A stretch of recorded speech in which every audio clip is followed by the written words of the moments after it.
Have you ever been absolutely, like, sure about some tiny detail? Maybe the spelling of the Berenstain Bears, or whether Kit Kat has a hyphen. I always thought it did. And then you look it up and realize, nope, totally wrong. But the weird part, loads of other people remember it exactly your wrong way, too. Well, that feeling, that kind of shared glitch, that's what we're diving into today, the Mandela Effect. It got its name from this really widespread false memory lots of people had about Nelson Mandela dying in prison back in the 80s. But the reality, he actually passed away in 2013, years after he was released. Yeah, and it's more than just, a funny internet thing. What's really fascinating, I think, is what it tells us about our own minds, our memory. It's definitely not like a perfect video recording, not even close. And it also shows just how powerful collective beliefs can be, how they can kind of subtly reshape what we think we remember, sometimes creating this whole new shared version of the past. Okay, so our mission today is to really unpack this whole thing. We'll look at where the term came from, explore some honestly mind-bending examples that might make you question your own memories, and then we'll get into the really juicy stuff. The psychology, the neuroscience behind it all. Why does this happen? We'll touch on some of the, let's say, more out there theories too, but, ground ourselves in what the science actually says. And crucially, we'll look at how the internet kind of throws fuel on the fire. Plus the real world impact, which goes way beyond just like cartoon spellings. And most importantly, we want to give you some solid strategies, tools to help you spot this stuff, protect yourself from these collective distortions, and really sharpen up those critical thinking skills. So yeah, let's get into it. So okay, at its heart, the Mandela Effect is basically that super weird moment, right? When a whole bunch of people, like thousands, share a really vivid memory of something that just isn't true. It either happened differently than they remember, or maybe it never even happened at all. It's like a collective reality slip. Exactly. And the term itself, it came about back in 2009. A paranormal researcher, Fiona Broom, she noticed something strange. She had this incredibly clear memory of Nelson Mandela dying in prison back in the 1980s. When she mentioned it online, she found tons of other people who were like, yeah, I remember that too. But the facts were clear. He was released in 1990, died in 2013. That huge gap, between this confident shared memory and the actual documented history, that became the sort of poster child for this phenomenon. Gave it its name. Okay, right. That makes sense. I'm actually really curious now to see how many of these famous ones I've personally gotten wrong. Let's run through some classic examples. And for you listening, play along. See how your memory stacks up. Prepare for maybe a few surprises. Oh, yeah. It's pretty humbling sometimes when you realize how confident you were about something totally wrong. All right, first up. Maybe the most iconic movie line ever misquoted. Darth Vader. Did he say, Luke, I am your father? Nope. The actual line is, no, I am your father. The Luke just isn't there in the movie. It feels like it should be. Dramatic pause and all, but nope. Our brains just seem to slot it in. That's wild. I can hear him saying, Luke. Okay. How about C-3PO? Golden droid, right. Totally gold. So that most people picture him, yeah. But if you look closely, especially in the original trilogy, he actually has one silver leg, lower part, from the knee down. No way. Really? A silver leg? Yep, it's there. A small detail, easy to miss, but once you know it, you see it every time. Wow. Okay. The Monopoly Man. Rich Uncle Pennybags. Does he have a monocle? I'm definitely picturing a monocle. Ah, the monocle myth. That's a classic Mandela effect. So many people are convinced he wears one.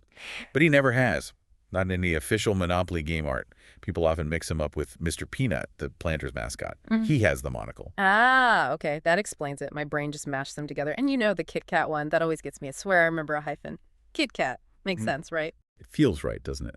But no, never had a hyphen. Just K-I-T-K-A-T. All one word, essentially on the logo. Very common false memory, that one. Okay, my reality is crumbling slightly. How about the cartoon? Is it Looney Tunes or Looney Tunes? T-O-N-S or T-U-N-E-S? It's tunes. T-U-N-E-S. Like musical tunes. Tunes makes a certain kind of sense, obviously, because they're cartoons. But yeah, the official name is Tunes. Curious George. The little monkey. He has a tail, right? I mean, he's a monkey. You'd think so, but nope. Curious George, famously, does not have a tail, which is kind of weird for a monkey, and probably why so many people misremember it. Okay, this next one, I need you to be gentle with me here, because I vividly remember this movie. Shazam, 90s film, Sinbad plays a genie. That existed, right? Please tell me I didn't imagine a whole movie. Okay. This Yeah. This is probably the quintessential Mandela Effect example for ME people. I'm sorry to say that movie Shazam, starring Sinbad, it never existed. No, I remember the box art. Yeah. I remember something. A lot of people feel that way, very strongly. They might be confusing it with Shaquille O'Neal's Genie movie, Kazam. Or maybe they saw Sinbad hosting movie marathons in, like pirate or genie-like costumes back in the day. But the specific movie Shazam, pure collective fabrication. It's fascinating. My mind is genuinely blown right now. Yeah. Okay, let's try an easier one. Hot dogs. Oscar Mayer or Oscar M-A-Y-E-R? It's Mayer. M-A-Y-E-R. The Mayer spelling is a really common mistake, probably just based on how it sounds or other names spelled that way. Gotcha. Okay, Snow White. The queen talks to the mirror.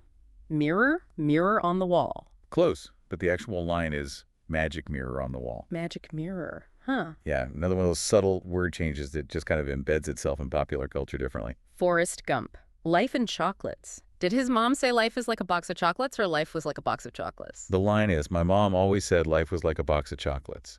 Past tense. Was, okay. Subtle difference, but yeah.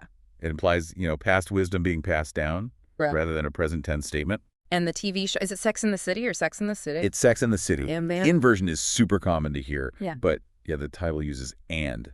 Suggests the relationship between the two concepts, maybe? Wow, okay. Those examples are, well, they're fun, but also kind of unsettling. You really start to doubt your own recall. But, okay, while the examples are wild, the why behind it all, the science of how our memory does this, that seems even more fascinating. Absolutely. What's really key to understand here is that human memory it's not like a hard drive just storing files perfectly. It's much more active. It's a reconstructive process. Every time you remember something, your brain is actually rebuilding that memory piece by piece. And because it's rebuilding, it's surprisingly vulnerable, prone to errors, distortions, little changes sneaking in. So it's not just like pulling up an old file, it's more like editing the file every time you open it. Almost. That's a pretty good way to put it, yeah. And our brains are designed to be efficient. They store similar memories near each other, neurologically speaking, which is great for making connections. You smell baking bread, boom, you remember grandma's kitchen. That's associative memory. But that same system can cause unexpected glitches. You might accidentally pull in a detail from a nearby memory or mix up people or places. And this often leads to something called confabulation. Confabulation. Sounds serious. It does, but it's often described as honest lying. It's not intentional deception at all. Your brain basically hits a gap in a memory, maybe a detail it can't recall. So to make the story flow, to make it coherent, it fills in the blank with something plausible. It fabricates a little detail, weaves it in seamlessly. And the crucial part, you have no idea you're doing it. It feels completely real. So we're all potentially just making up little bits of our past without even realizing it. That's kind of mind-blowing. Our subconscious is like a ghostwriter for our own lives. That's one way to think about it.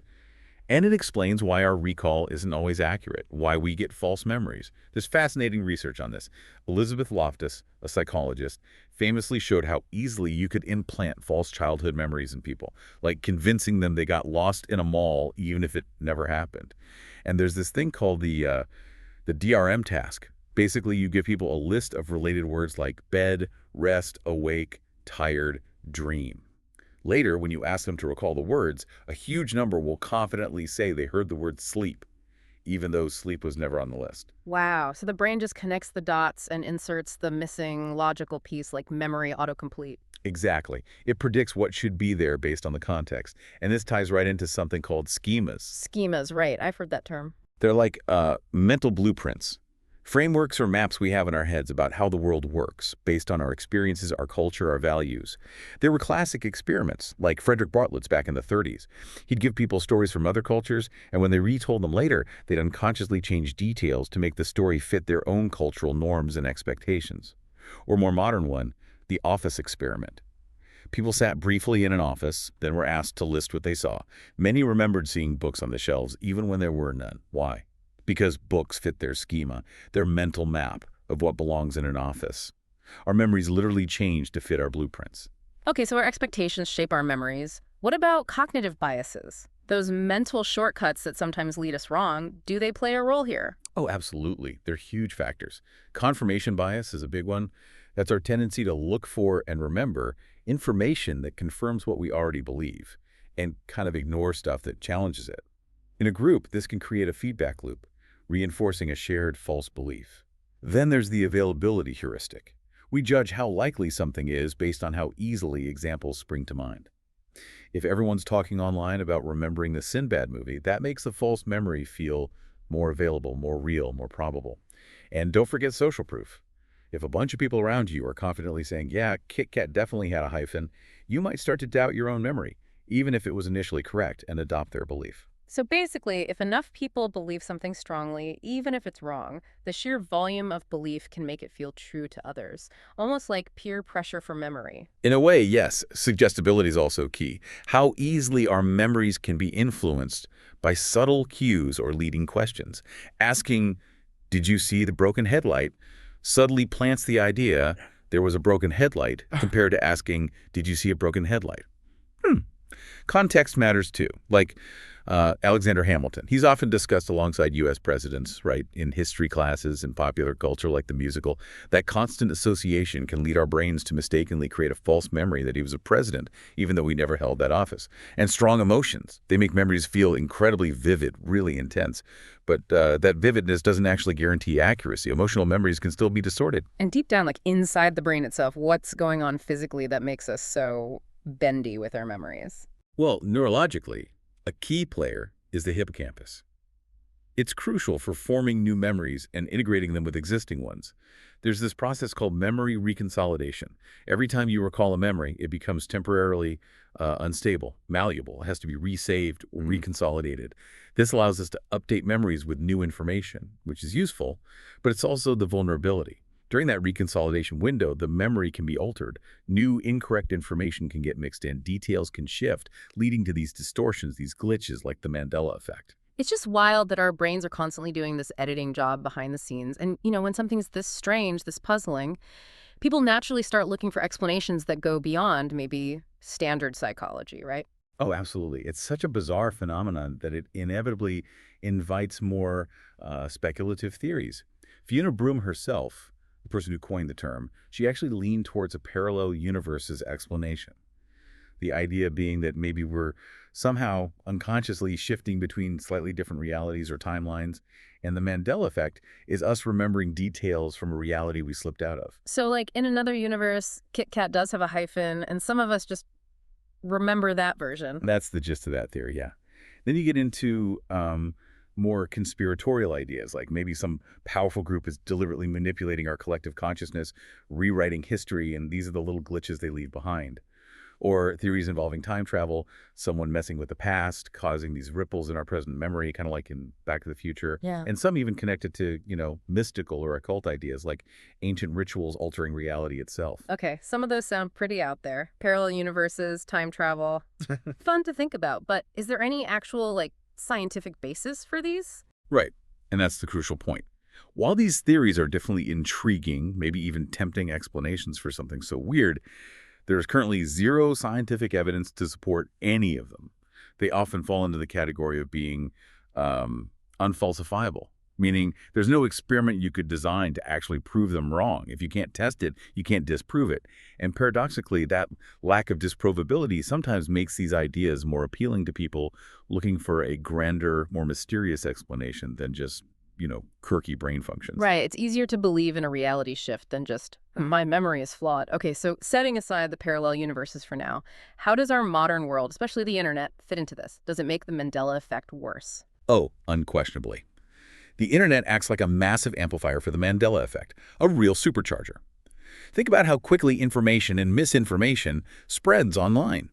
Rumors, false details, they can travel incredibly fast and gain a sense of credibility just through repetition. There was actually a big study looking at Twitter, and it found that false news stories tended to spread significantly faster and wider than true stories, often propelled by real people, not just bots. So a shared false memory can basically go viral, just like a funny cat video, but potentially more confusing. Exactly. And the internet allows people with these shared false memories to find each other easily. They form online communities, like Reddit forums dedicated to specific Mandela effects. And in these groups, they discuss the memory, share evidence, reinforce each other's beliefs. It becomes an echo chamber. Every time you recall and discuss that inaccurate detail, especially with others who agree, it strengthens your conviction. It makes the false memory feel more solid, more factual. The Sinbad Shazam movie is a perfect example. It really exploded online. People found vague pictures of Sinbad from the 90s, maybe in certain costumes, and said, see, this must be from it, even though it wasn't. The online discussion took a fuzzy, maybe non-existent memory and solidified it into a strongly held belief for thousands. It makes sense. The internet connects people, which is great, but it can also connect people around a shared error and make it seem real. So while, arguing about Berenstain Bears spelling is mostly harmless fun, Yeah. what about the more serious side? Where does this potential for collective memory distortion become, well, actually dangerous? Yeah, that's where we need to be really mindful. The implications go far beyond pop culture trivia. Think about the legal system. Eyewitness testimony. It's incredibly powerful in court, right? But it's also incredibly susceptible to memory distortion. There's a huge risk of wrongful convictions based on eyewitnesses who are absolutely certain they saw something, but whose memories have been subtly altered by suggestion, by post-event information, by confirmation bias. We've seen so many tragic cases overturned years later by DNA evidence where the conviction originally rested heavily on eyewitness accounts that turned out to be sincerely believed but factually wrong. That's genuinely chilling. Someone's life can be ruined because of how memory actually works, or rather, it doesn't work perfectly. Precisely. And it also raises serious questions about things like recovered memory therapy, using techniques like hypnosis to supposedly uncover repressed memories. Studies show these methods are highly suggestive and can easily implant entirely false memories, sometimes about traumatic events that never occurred, leading to devastating personal and legal consequences. And then there's the issue of false confessions. People sometimes confess to crimes they didn't commit for various reasons, maybe to escape intense interrogation pressure, maybe due to mental vulnerability, maybe because suggestive questioning led them to genuinely doubt their own memory. So it all leads back to this really fundamental question. How much can we actually trust human memory, especially in situations where accuracy is absolutely critical? It's a sobering thought. Our identities are built on memories, our justice system relies on them, but they're squishier than we think. Okay, so given all the fallibility, the biases, the online amplification, how can we, protect ourselves? How do we build a stronger, more critical mind to navigate this stuff? Right, this is the crucial takeaway, I think. The ultimate protection isn't just about spotting fake news online. It's about understanding the potential fallibility of your own memory. The real power comes from cultivating a healthy skepticism, even about things you feel absolutely sure about. And the foundation for all of this is developing strong, critical thinking skills. That means actively questioning information, not just passively absorbing it. Ask questions like, who's behind this information? What's their potential bias? What methodology did they use? Was the sample size adequate? Are there other possible explanations? Like, you see a headline, study shows caviar causes cancer. A critical thinker doesn't just accept that. They ask, who funded the study? How big was it? What else did the participants eat? They dig deeper. So it's about becoming a more active investigator of information, not just a consumer, training that questioning muscle. Exactly. And related to that is thinking independently. Don't just adopt a belief because everyone else seems to hold it. Analyze it for yourself. Avoid that tendency to just, go with the flow.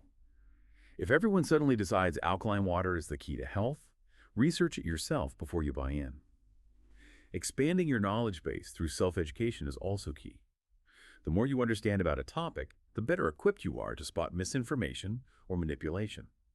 If you hear someone claim sugar is literal poison, having a basic understanding of nutrition helps you evaluate that claim more effectively. Financial literacy protects you from investment scams. General knowledge inoculates you against myths. And of course, fact-checking. Make it a habit. Verify information, especially if it seems surprising or confirms your biases too neatly. Check sources. It's basic scientific practice, really. And don't underestimate the power of good record keeping. Don't rely only on your memory or even just digital notes which can get lost or altered. Keep journals. Take photos or videos of important events. Organize important documents like receipts or contracts. Having objective external records helps anchor your memory and prevents details from drifting over time. It reduces the chance for false memories to form around gaps. Write it down, back it up, check the source. Sounds like solid advice. Keep those receipts, maybe literally and metaphorically. Precisely. And another really helpful strategy is to actively discuss information with a couple of trusted, thoughtful people. Talking things through helps solidify your own understanding, identify gaps in your memory or logic, maybe reconstruct timelines more accurately. Others can offer different perspectives or catch biases you might miss. It's collaborative, critical thinking. And finally, leverage cognitive science itself. Just learning about how your brain works, understanding these biases and memory distortions we've discussed, that awareness is incredibly powerful. Knowing about confirmation bias makes you more likely to spot it in yourself. Understanding confabulation makes you question suspiciously perfect memories. It fosters a more objective mindset. That makes a lot of sense. But it still sounds like spotting your own false memory, especially one you feel really strongly about, must be incredibly tough, like trying to see the back of your own head. It is. It's genuinely very difficult to do alone because, by definition, a false memory feels true. The best approach is usually external verification. Check reliable sources, encyclopedias, original documents, reputable news archives. Or, when talking to others, ask open-ended, non-leading questions. Instead of, we all remember Sinbad and Shazam, right? Try, do you remember any genie movies from the 90s? Get their untainted recollection first before introducing your potentially flawed one.